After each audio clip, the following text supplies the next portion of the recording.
Okay, here are the Module 14.1 notes. This is page 4. Primarily explanation here.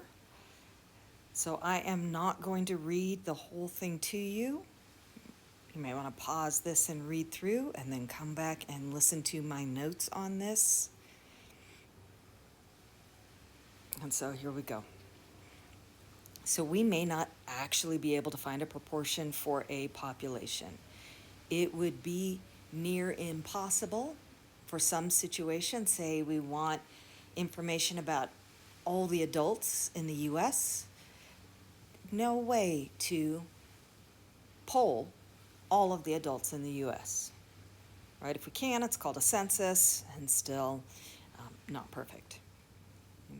So we can take a sample that we believe is representative of the population and try to make predictions about the population. So in our first example here, or in our example below, we have got samples of 1,000 people in a pre-election poll. Okay.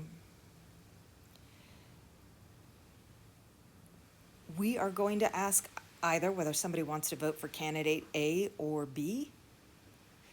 And we have proportions from our sample. These are estimates, right, of what will happen in the true election. They're actually what happened in our sample, but if we are using our sample to predict what's going to happen in an election for the whole population, we have got to acknowledge that it's an estimate or a best guess of what is going to happen in the election. Now, because there is no way we can say that our sample exactly predicts what's going to happen in the election, the population, we need to kind of buffer our answer. Okay. So say we have a 5% margin or error. So we might say that 48% plus or minus 5% of the population will vote for our given candidate. So let's take a look at what that is going to look like mathematically. You are going to get this symbol. I'm going to write it down here, plus minus, which means plus or minus.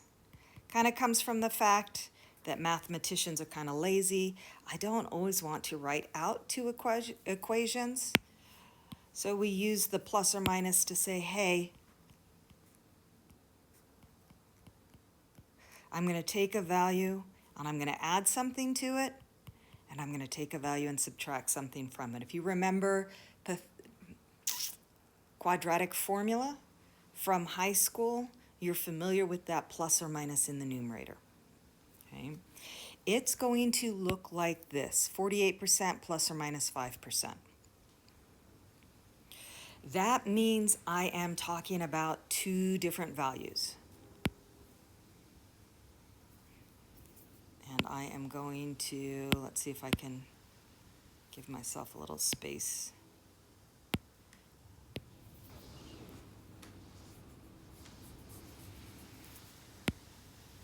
For now. Okay. My lower end is going to be the 48 minus 5%, 43%.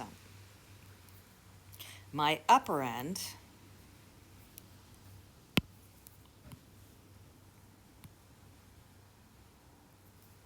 didn't like when I did that, did it?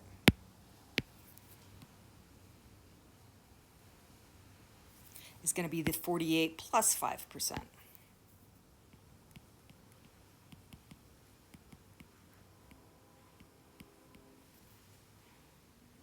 Okay.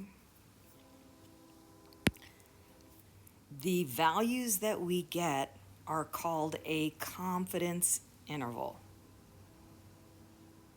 So we can say we are fairly confident, and we'll get more specific in a couple of pages, that the actual proportion of voters for candidate A will be between 43 and 53%. Okay, this is our confidence interval.